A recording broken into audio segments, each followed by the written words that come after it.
Assalamualaikum warahmatullahi wabarakatuh. Perkenalkan, nama saya Nadila Mulyani Nur Aziza dengan NPM 2023 4350 2430. Saya dari jurusan Teknik Informatika. Di sini pada kesempatan kali ini saya akan mempresentasikan penelitian berjudul deteksi spam email menggunakan algoritma K-nearest Network berbasis data mining. Pada slide kedua ini ada latar belakang. Nah, di sini tuh saat ini email sudah menjadi sarana komunikasi yang paling banyak digunakan, namun sayangnya banyak yang menyalahgunakan untuk mengirim pesan tidak penting atau yang kita sebut spam. Spam tidak hanya mengganggu, tapi juga bisa berisi penipuan, tautan berbahaya, dan membebani penyimpanan. Memilih secara manual tentu tidak efisien, seiring banyaknya email yang masuk pada setiap hari. Oleh karena itu, kita memanfaatkan teknik data mining dan algoritma KNN untuk mendeteksi spam secara otomatis. Selanjutnya ada konsep dasar. Nah, sebelum masuk ke pembahasan ini, mari kita pahami dulu dua konsep utamanya. Pertama, ada data mining, yaitu proses mencari pola dan informasi berharga dari kumpulan data yang besar. Kedua, ada algoritma KNN atau bisa disebut kita tetangga terdekat. Prinsip kerjanya sangat sederhana. Benda yang mirip biasanya berada dalam kelompok yang sama. Jadi untuk menentukan jenis email baru, kita akan melihat kelompok dari data yang paling mirip dengannya. Selanjutnya, ada cara kerja algoritma KNN. Berikut langkah kerja KNN. Pertama, kita tentukan dulu nilai K, yaitu jumlah tetangga yang akan diperiksa. Biasanya kita pakai bilangan ganjil. Kedua, hitung jarak antara email baru dengan semua data yang sudah ada. Pada umumnya menggunakan rumus jarak Euclidean seperti yang terlihat. Lalu yang ketiga, urutkan dari jarak yang paling kecil. Keempat, ambil data yang paling dekat. Dan terakhir, lakukan pemungutan suara. Seperti jenis yang paling banyak muncul, itulah hasil klasifikasinya. Lalu ada tahapan sistem deteksi spam. Alur kerja sistem ini dibagi menjadi beberapa tahap berurutan.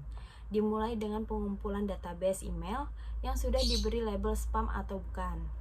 Kemudian ada pra-pengolahan teks seperti menyamarkan huruf kecil, membuang tanda baca, dan kata yang tidak bermakna. Lalu ada ekstraksi fitur. Apa sih ekstraksi fitur? Mengubah teks menjadi angka agar bisa ditingkatkan kemiripannya. Selanjutnya, ada data dibagi menjadi data latih untuk melatih sistem dan data uji untuk menguji seberapa bagus kinerjanya. Nah, pada slide selanjutnya ada penerapan KNN pada data email. Apa saja yang dilihat sistem untuk membedakan spam atau bukan. Nah, di sini saya akan ngasih tahu nih. Sistem akan memperhatikan ciri khas seperti frekuensi kata-kata yang sering muncul di spam. Misalnya, gratis hadiah, transfer uang. Selain itu juga menghitung jumlah tautan, tanda seru berlebihan, tanda kapital, dan panjangnya pesan. Sebagai contoh, jika kita ambil di K5, ada dari 5 email paling mirip, ada 4 yang merupakan spam. Maka email baru tersebut akan diklasifikasikan sebagai spam. Dan pada slide selanjutnya ada pemilihan nilai K. Pemilihan nilai K sangat berpengaruh pada hasil. Jika K terlalu kecil, sistem terlalu peka terhadap kesalahan data. Sebaliknya, jika K terlalu besar, perhitungannya jadi lambat dan bisa mengabaikan pola yang sebenarnya. Cara terbaik adalah mencoba beberapa nilai K ganjil seperti 3, 5, 7, lalu pilih yang memberikan hasil paling akurat. Pada penelitian sejenis, akurasi terbaik sering didapat pada nilai K yang tidak terlalu besar maupun terlalu kecil. Selanjutnya, ada evaluasi kinerja. Untuk mengetahui seberapa bagus sistem bekerja, kita gunakan matriks kebingungan dan ukuran kinerja. Nah, akurasi untuk melihat persentase prediksi yang benar secara keseluruhan. Presisi untuk memastikan yang dikatakan spam benar-benar spam. Recall untuk memastikan sedikit mungkin spam yang lolos terdeteksi. Dan serta F1 score sebagai nilai rata-rata keseimbangan antara presisi dan recall. Lalu, ada kelebihan dan kekurangan KNN.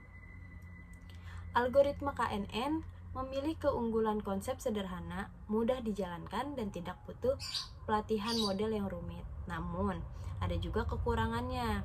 Akan terasa lambat jika datanya sangat banyak, hasilnya kurang baik jika ada data yang tidak seragam, dan sangat bergantung pada pemilihan nilai K serta cara pengukuran jarak.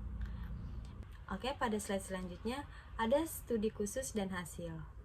Pada studi khusus yang dilakukan menggunakan lebih dari 5.500 data email, didapat hasil yang cukup baik dengan pengaturan terbaik pada nilai K7. Sistem mencapai akuransi hampir 90%. Artinya, dari 10 email sekitar 9 bisa diklasifikasikan dengan benar. Hasil ini membuktikan bahwa KNN cukup andal digunakan untuk kebutuhan deteksi spam. Dan selanjutnya ada penutup.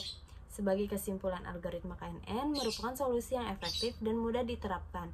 Untuk mendeteksi spam email, hasil kerjanya sangat bergantung pada kualitas pengolahan data, pemilihan ciri yang tepat, serta penentuan nilai K yang sesuai. Untuk pengembangan selanjutnya, kita bisa mencoba menggabungkan dengan metode lain atau membandingkan dengan algoritma seperti Naive Bayes maupun SVM agar hasilnya lebih maksimal. Di slide selanjutnya, saya mencantumkan daftar pustaka. Berikut adalah daftar referensi yang saya gunakan dalam penyusunan materi ini. Sekian presentasi dari saya. Terima kasih atas perhatiannya. Wassalamualaikum warahmatullahi wabarakatuh.